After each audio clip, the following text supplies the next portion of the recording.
जो देखा है 40 वर्ष से 45 वर्ष से कि बिहार में क्या हो रहा है, वो तुलना कर सकता है कि पहले क्या हो रहा था और आज क्या हो रहा है।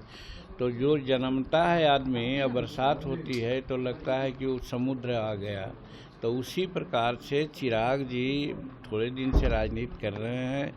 बिहार में क्या हो रहा था, क्या जा रहा था, उनके पिताश्री जानते थे, भाई रामविलास पासवान जी। तो हम 44 वर्ष से राजनीति में हैं, हम भी बहुत उठापचर देखा है। बिहार की जो स्थिति है लॉ एंड ऑर्डर की, उतनी सोचने की बात नहीं है जितना 2005 के पहले की राजनीति में देखा जाता था। हाई कोर्ट ने कहा था कि बिहार में जंगल राज है। आज हाई कोर्ट में किसी प्रकार की कोई टिप्पणी नहीं है। तो वैसी परिस्थिति में आज वो कहते हैं तो अनुभव की कमी है। उनको सोचना चाहिए कि पहले क्या था और आज क्या था।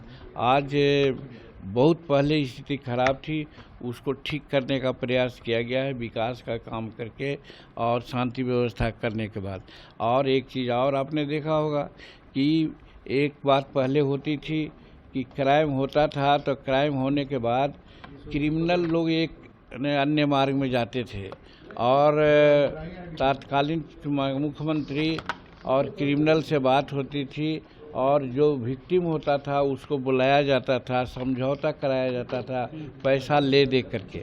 आज वो बात तो नहीं है। शायद चिराग को ये जानना चाहिए कि पहले ये भी होता था कि किसी की गाड़ी अपहरण कर लिया, किसी का लड़का को अपहरण कर लिया गया और हुआ कि इतना पैसा दो, तो एक अन्य मार्ग में आकर के उसमें समझौता होती थी। आज वो स्थिति तो नहीं है।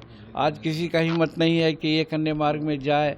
तो इसलिए उनको मालूम नहीं है चिराग पासवान जी को, इसलिए वो ऐसा बोल रहे हैं क्योंकि उन्होंने देखा नहीं है।